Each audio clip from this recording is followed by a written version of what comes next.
तो आज मैं बना रही हूँ मैंगो शेक विथ आइसक्रीम। क्योंकि तन्वी का मन है कि मम्मी आज तुम बना दो, क्योंकि पापा इनके ले आए थे आइसक्रीम वनीला फ्लेवर का। तो तन्वी ने कहा कि आज अच्छे से बना दो आइसक्रीम वाला मैंगो शेक। वैसे ज़्यादातर तन्वी ही बनाती हैं, आपने देखा है, मैंने वीडियो में शेयर भी किया है, क्योंकि उसको खाने पीने का ना बड़ा शौक है। तो मैं उसको छोड़ भी देती हूँ, और जो चीज़ उसको शौक है वो बनाती भी बहुत अच्छे से है। तो सीख भी लेती हैं इसी बहाने, और मुझे भी थोड़ा सा रेस्ट हो जाता है। अच्छा, यहाँ मैंने 3 ही गिलास लगाए हैं, क्योंकि दादी को और तन्मय को पसंद नहीं है चॉकलेट सिरप। तो इसलिए उन लोगों का सिर्फ आइसक्रीम डाल करके मैंने दे दिया है। और ये 3 गिलास मेरे लिए और इनके लिए और तन्वी के लिए मैंने बनाया है। और शाम का भी 5:30 लगभग हो रहा है। ये चले गए हैं छत पे गार्डन में पानी डालने के लिए। तो हम लोग भी छत पे ही जाएंगे, और आज ये मैंगो शेक हम लोग छत पे एंजॉय करने वाले हैं। तो अब मैंने इसमें आइसक्रीम डाल दिया है लगभग 2-2 चम्मच, और इसके बाद इस पर फिर से मैं सिरप से डेकोरेट कर दूँगी। तन्वी को इस तरह से बड़ा अच्छा लगता है, बड़ा शौक़ है उनको, तो उसी लिए मैंने आज बनाया। और अब हम लोग जाएंगे छत पे। तो हेलो, कैसे हैं आप सभी लोग? उम्मीद करती हूँ आप सभी लोग बहुत अच्छे होंगे। तो आप छत पे लेके चलिए, मैं लेके और आती हूँ, ठीक है, पापा के पास। शाम को mango shake with ice cream. Tanvi जा चुकी हैं छत पे और मैं भी जा रही हूँ। शाम का बारिश तो हो नहीं रही है, लेकिन ये देखिए बॉटल का पानी वानी ले करके छत पे जा रहे हैं।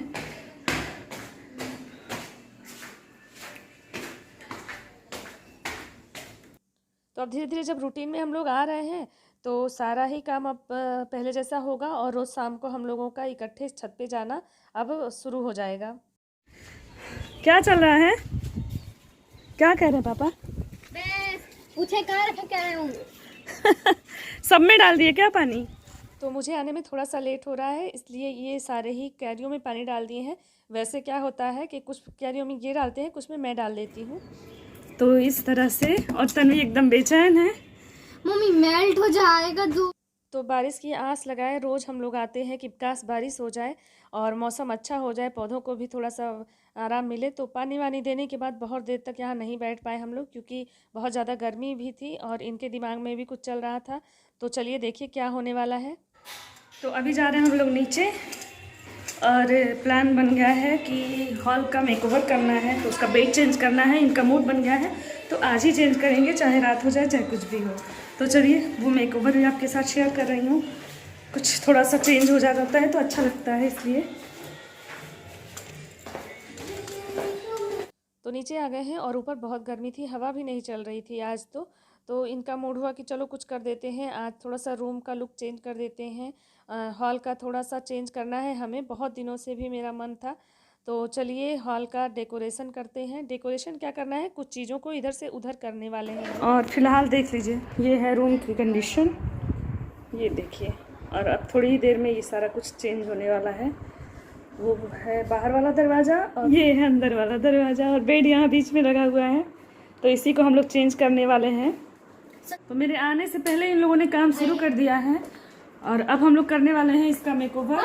इनके बिजी शेड्यूल की वजह से सारी चीज़ें जैसे कि तैसे पड़े हुए थे, मतलब जैसे हमने पहले रख दिया था सब कुछ वैसे ही था। ये 2-3 साल से इस रूम का हमने कोई भी सामान इधर उधर नहीं किया था, क्योंकि ये व्यस्त रहते हैं। तो कई बार मेरे दिमाग में आया, मैंने इनसे कहा, लेकिन टाइम नहीं मिलता था। एक संडे की छुट्टी मिलती है तो कोई काम हो ही नहीं पाता है। तो आज इनके दिमाग में आया कि अच्छा चलो, बहुत दिन से कह रही हूँ, आज बेड को चेंज कर देते हैं। अच्छा, मुझे क्या लगता है ना कि जब भी मैं चीज़ों को इधर से उधर कर देती हूँ ना, तो एकदम रूम नया सा लगने लगता है। तो हम लोग अक्सर मतलब पहले तो क्या था ना कि हर ठंडी और गर्मी में हम लोग चेंज कर देते थे। बेड का डायरेक्शन होता है, कभी किसी डायरेक्शन में रख देंगे, कभी किसी डायरेक्शन में, जहाँ सेट होता है और देखने में अच्छा लगता है। तो चेंज होने के बाद थोड़ा सा रूम का लुक बदल जाता है और अच्छा लगता है। तो सबसे पहले बेड को हटाना है, तो इसमें से मैंने सारा सामान निकाल दिया है, इसके अंदर जो भी था। और इसके बाद अब बेड को हम एक कॉर्नर पे करने वाले हैं। तो बेड बहुत भारी है, इधर इधर अपने तरफ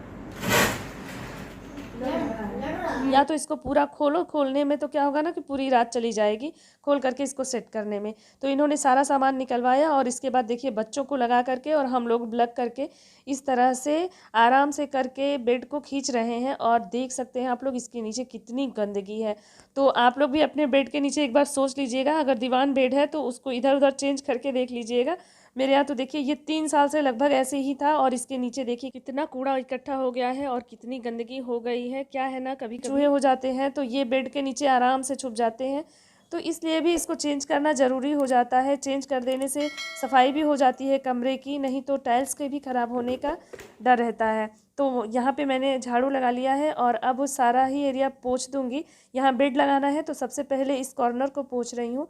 यहाँ पोछा लगा करके इसको साफ़ करके फिर बेड को इधर हम लोग सेट कर देंगे और इसके बाद जो है पूरे ही कमरे की सफाई हो जाएगी। तो बेड के नीचे आप देख ही रहे हैं इतनी गंदगी है, इसको साफ़ करना कितना ज़रूरी हो गया था। अगर हम नहीं हटाते, इसी तरह रखते तो ये दिन पे दिन धूल मिट्टी और ऐसे जमता जाता और उसके बाद हो सकता है वहाँ का टाइल्स भी ख़राब हो जाता। देखिए कितना सारा कूड़ा इकट्ठा हो गया है। तो इन सारे कूड़ों को फेंक करके और अच्छे से इस रूम को साफ़ कर देंगे और सारा ही चीज़ एक तरफ कर देंगे और इसके बाद फिर मैं सोचूंगी कि अब इस रूम को कैसे मुझे और थोड़ा सा डेकोरेट करना है या कुछ और इसमें चेंज कर सकती हूँ। तो सबसे पहले तो बेड ही चेंज करना था और ये देखिए अलमारी पीछे दब गई थी, ये वाली, ये शोकेस था और इसमें सामान रखते थे पहले। तो दो पार्ट जो है ना, 2 रैक इसका ढक गया था बेड से, तो उसके नीचे भी खूब ढेर सारा धूल मिट्टी जमा हो गया था।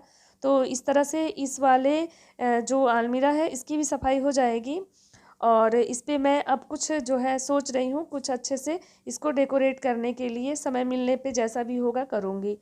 तो अभी तो फ़िलहाल इसको झाड़ू पोछा कर देते हैं अच्छे से। और यहाँ पे फिर उस एरिया पे मैंने ये डॉक्टर एसिड का छिड़काव कर दिया है अच्छे से, ताकि ये ना बहुत अच्छे से दाग धब्बे छुड़ा देता है। तो मैं इसी का यूज करती हूँ फ़र्श को साफ़ करने के लिए। और देखिए कितने आराम से ये सब कुछ छूट गया, नहीं तो पूरी मिट्टी जम गई थी।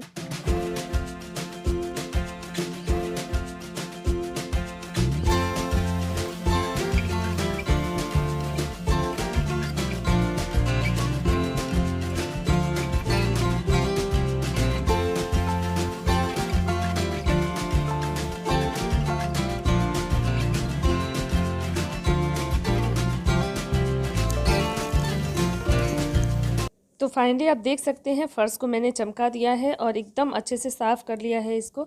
तो पूरे ही रूम को एक बार अच्छे से पोछा झाड़ू सब कुछ कर लिया है और अब सामान को सेट करेंगे, सोफ़ा सेट करेंगे। बेड को एक तरफ लगा दिया है हमने और अब एक एक करके सोफ़ा टेबल सब कुछ सेट कर लेंगे।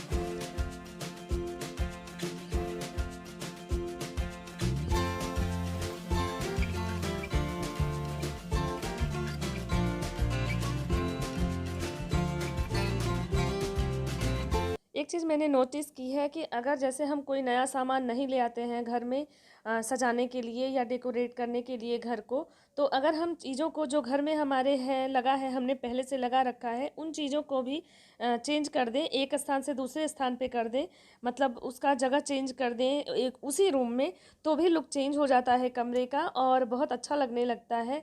तो बस इसी थीम पे मैं भी चलती हूँ। हमें भी बड़ा शौक़ है कि हम सामान को इधर उधर कर देते हैं तो वो कुछ दिनों तक बहुत अच्छा लगने लगता है और इससे बहुत सारी चीज़ें हो जाती हैं। जैसे घर की सफाई हो जाती है, सामान की सफाई हो जाती है। सारे ही सामान को इधर उधर जब हम करते हैं तो उन सब को हम अच्छे से साफ़ करते हैं ताकि वो अच्छा दिखे और इससे पता भी चलता है जो चीज़ें दबी हुई होती हैं या अंदर की तरफ होती हैं, धूल मिट्टी जम जाता है, वो साफ़ नहीं हो पाते हैं कभी। तो इस तरह से डीप क्लीनिंग भी हो जाती है सामानों की। नहीं तो फिर क्या होता है कि पड़े पड़े वैसे ही उन पे धूल जमता रहता है और हमारे हाथ नहीं पहुंच पाते या हमारी नज़र नहीं पहुंच पाती, तो वो कॉर्नर वैसे ही गंदा पड़ा रहता है क्योंकि उधर किसी का ध्यान ही नहीं जाता है। लेकिन जब हम चीज़ों को इधर उधर करते हैं ना, तो उन सब सामान पे हमारी नज़र जाती है और उनकी अच्छे से हम लोग सफाई कर देते हैं। तो इसलिए चीज़ों को मेरे हिसाब से बदलते रहना चाहिए और इस बार तो हमने काफ़ी टाइम लगा दिया चीज़ों को बदलने में। नहीं तो हम बता रहे हैं कि 6 से 1 साल के अंदर हम लोग चीज़ों को इधर उधर कर देते हैं, चाहे वो हमारा बेडरूम हो, चाहे डाइनिंग एरिया हो या फिर इनका ऑफिस हो या कोई भी मतलब घर का कॉर्नर हो, हम चीज़ों को इधर उधर करते रहते हैं। और ये शौक़ जो है ना, हम दोनों हस्बैंड वाइफ को है, हम दोनों ही मिल करके ये काम करते हैं। इनको भी बहुत ज़्यादा शौक़ है। तो जब भी मैं कहती हूँ कि अब चीज़ों को चेंज करने का समय आ गया है, तो समय निकाल करके ये भी बहुत हेल्प देते हैं। तो इस तरह से हम दोनों लोग मिल करके उस कमरे का लुक चेंज कर देते हैं। तो अभी तो आपने हॉल का लुक देखा है चेंज होते हुए, धीरे धीरे मैं सारे ही कमरों का लुक चेंज करना चाहती हूँ। तो देखिए कितना कर पाती हूँ, इसलिए आप लोग चैनल से जुड़े रहिए, मेरे वीडियोस देखते रहिए और इसी तरह की चीज़ें मैं आप लोगों के साथ शेयर करती रहती हूँ, अपने काम शेयर करती रहती हूँ, अपने पर्सनल आइडियाज़ शेयर करती रहती हूँ। अगर आपको अच्छा लगता हो मेरे आइडियाज़ तो मेरे चैनल को ज़रूर से ज़रूर सब्सक्राइब कर लें और इस वीडियो को लाइक कर दीजिएगा। और हाँ, कमेंट करके ज़रूर बताइएगा कि आज का वीडियो आपको कैसा लग रहा है और खूब ढेर सारा शेयर करिएगा।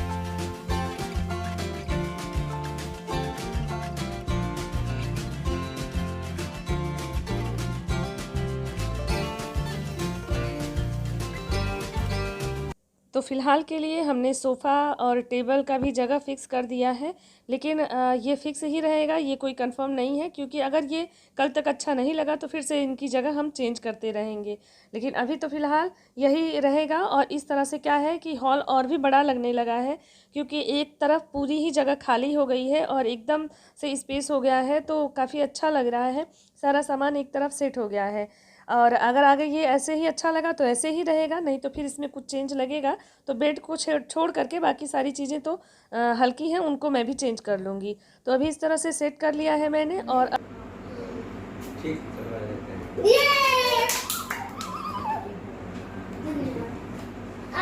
अब थोड़ा सा जो साफ़ सफाई बचा है वो साफ़ सफाई करूँगी। और यहाँ बच्चे लोग जो है पापा से कह रहे हैं कि मम्मी थकी हुई हैं, तो आप बाहर से खाना मंगा दीजिए। तो बोले हैं ठीक है चलो। और तब तक मैं बेड वगैरह ठीक कर देती हूँ। तो सारा सामान हटा करके और अब बेडशीट वगैरह डाल दूँगी, सोफ़ा भी ठीक कर दूँगी सब कुछ, और अच्छे से इस कमरे को आज साफ़ कर दूँगी।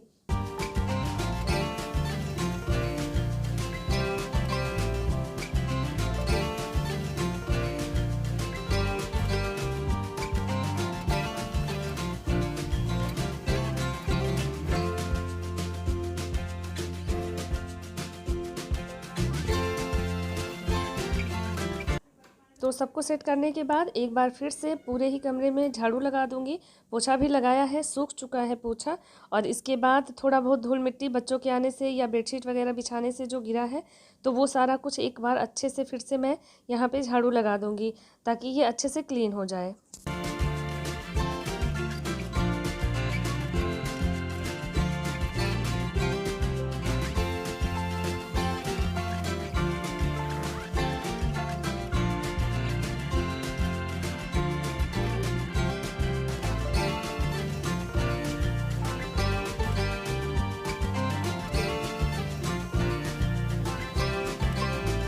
तो फाइनली ये सब चीज़ें सेट कर दिया है, देखिए इस तरह से। और बहुत थक गए हैं, तो सब्ज़ी ऑर्डर करके आ रही है और रोटियां बनाने जा रही हूँ। तो सारे लोग उसके बाद खाना पीना खाएंगे। और हाँ, मेन चीज़ क्या था, इस रूम में बेड को चेंज करना, और उसके बाद बाकी सेटिंग बाद में करेंगे। तो अभी तो बेड चेंज हो गया, ये सबसे ज़्यादा मेन काम था। मेरा मन था कि बेड एक कॉर्नर पे चला जाए, थोड़ा सा चेंज हो जाए रूम का, तो वो कर लिया है। बाकी सारा काम बाद में होगा। सब लोग टीवी का आनंद ले रहे हैं। और देखिए एक कॉर्नर पे हो गया है बेड, इस तरह से, कुछ इस तरह से इस रूम की सेटिंग हुई है अभी फ़िलहाल इस तरह से। बाकी चीज़ कल होगा या बाद में करूँगी। आ गया है और भुक्खड़ को भूख लगी है, मेरी भुखड़ी को, भुक्खड़ को मेरे भूख लगी है। तो बच्चों को भूख लगी है और मैंने रोटियां बना दी हैं। इन लोग का प्लेट लगा करके इन लोग को दे देती हूँ। देखिए सब्जी आई है, मटर पनीर आई है। इतनी खुशी, देखिए बाहर के खाने की खुशी है। और आज का ब्लॉग यहीं पे एंड करती हूँ। आई होप आज का ब्लॉग आप लोगों को पसंद आया होगा। अगर वीडियो पसंद आया तो वीडियो को लाइक करिएगा, चैनल पे नए हैं तो चैनल को सब्सक्राइब करिएगा। तो thank you, thanks for watching, bye bye.